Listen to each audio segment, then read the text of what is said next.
চলে এলাম একটা নিউ ব্লগ ভিডিও নিয়ে। এই যে ধান মারছে, দেখুন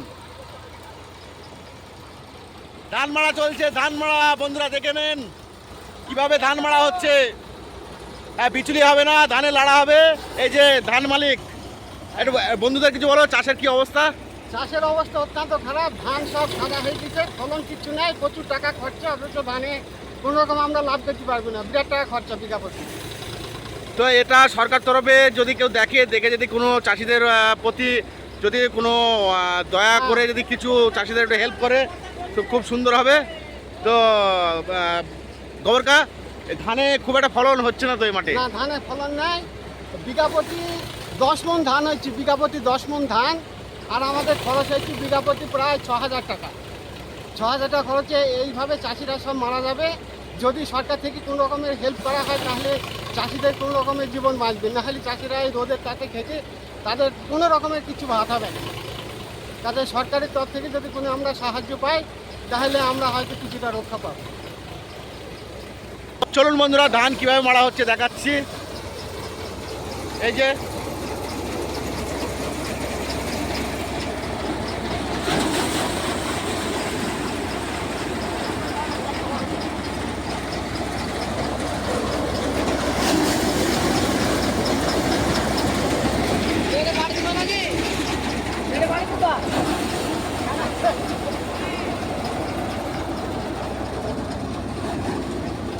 পোয়াল করা হচ্ছে।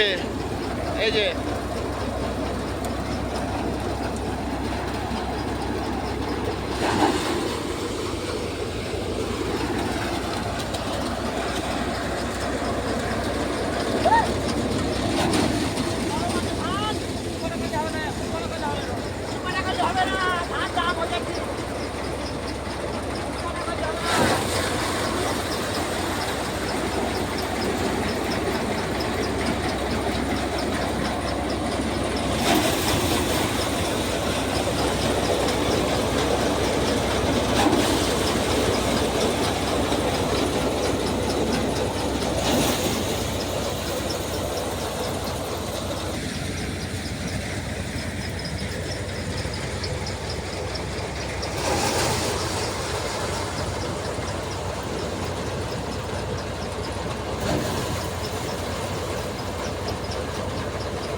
তো বন্ধুরা, সত্যি বলতে এবছরে ধানের অবস্থা খুবই খারাপ। মানে কি বলবো, ধান একটা ভাইরাস রোগে আক্রান্ত, প্রত্যেকটা জমির ধান। তো সেজন্য ধান তেমন ফলন হয়নি এবং ধানের সাইজ হয়েছে ছোট ছোট। হ্যাঁ, অনেক লোকে বিচুলিও করতে পারেনি। তো যাই হোক, এই ভিডিওটা যদি সরকারের তরফে কেউ দেখে থাকেন তো চাষিদের একটু সহযোগিতার হাত বাড়িয়ে দেবেন। চাষিদের একটু সহযোগিতার হাত বাড়ালে হয়তো চাষিরা একটু স্বস্তিতে থাকবে। তো যেসব সরকার তরফের লোক যদি আমার এই ভিডিওটা দেখে থাকেন অবশ্যই একটু চাষিদের জন্য একটু ভাববেন। কারণ আমার এই ভারতবর্ষে কৃষি প্রধান দেশ। আমার এই দেশে চাষ সমস্ত জিনিসেরই হয় এবং আমার ভারতবর্ষ কৃষিপ্রধান দেশ। এই দেশের অধিকাংশ লোক কৃষি চাষে কাজ করে খায় এবং জমি ফসল ফলিয়ে উৎপাদন করে এবং সেই উৎপাদনটা বিভিন্ন জায়গায় ছড়িয়ে যায় এবং সবাই সেটার উপভোগ করে এবং সেই ফসলটাকে বা সেই ধান বলুন, গম বলুন, যাবতীয় জিনিস সেটাকে নিয়ে সবাই রপ্তানি বা করে। আচ্ছা, এই চাষি ভাই কি বলছে দেখুন, এই যে যার ধান মারছে উনি কি বলছেন? ভারতবর্ষ কৃষি প্রধান দেশ, বেশিরভাগ মানুষই কৃষির উপর নির্ভর করে, কৃষির উপর নির্ভরশীল।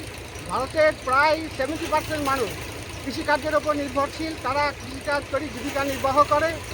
অথচ সেই কৃষিকাজের আজকে প্রকৃতি যেভাবে বাড়ছে দিচ্ছে, তাতে সমস্ত ভারতবর্ষের যে কৃষিকাজ, সেই কৃষিকাজ আজকে ব্যাহত হচ্ছে।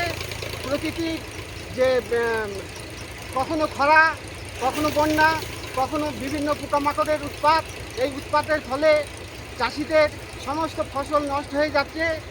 অথচ আমরা বাজারে থেকে যে সমস্ত কীটনাশক ওষুধগুলো কিনি, ব্যাপক দাম, সেই দাম দিয়ে আমরা কিনি, সেগুলো ঠেকাতে পারছি না, যার ফলে চাষিদের অবস্থা অত্যন্ত শোচনীয়। তাদের মানে আত্মহত্যা করা ছাড়া আর কোনো উপায় নেই। আমি নিজে একজন চাষি, আমি এই ধানটা মারছি, আমার এখানে প্রায় 6,000 টাকা খরচা। সেই 6,000 টাকা খরচার ভিতরে আমি ধান হয়তো বিক্রি করলে আমার 2 থেকে 2,500 টাকা ধান হবে। দেখতেই পাচ্ছেন ওখানে আমার বস্তাগুলো সাজানো আছে, 6টা বস্তা মাত্র হয়েছে। এক একটা বস্তার ওজন হয়তো 20 থেকে 25 কেজি হবে। কিন্তু আমার যা টাকা খরচা হয়েছে, সেই টাকা আমি যেরকমভাবে একজন চাষি যে খরচা করে উৎপাদন পাচ্ছি, এরকম ভারতবর্ষে প্রায় প্রত্যেকটা আমাদের যে পশ্চিমবঙ্গের যে সমস্ত কৃষিকাজ চলছে, সেই কৃষিকাজের যে ফলন, সেই ফলন অত্যন্ত নিম্নমানের হচ্ছে। তার ফলে চাষিদের অবস্থা অত্যন্ত শোচনীয়।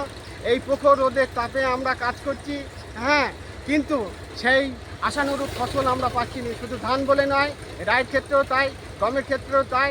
অথচ আমরা সরকারিভাবে কোনো রকমেরই সাহায্য পাচ্ছি না। কখনো খরায় পুড়ে যাচ্ছে, কখনো বন্যায় ডুবে যাচ্ছে।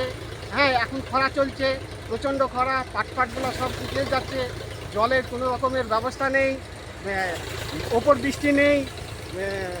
300 টাকা ডিজেলের যে দাম, তাতে করে আমরা যে খরচা করছি, সেই খরচা হয়তো আমরা তুলতে পারবো না, কিন্তু আমাদের তো উপায় নেই, চাষ করে আমাদের খেতে হবে।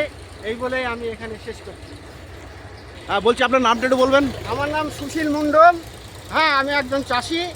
হ্যাঁ, আমি চাষ করে জীবিকা নির্বাহ করি, আর পাশাপাশি আমি একটু শিক্ষকতাও করি। আচ্ছা, ঠিক আছে।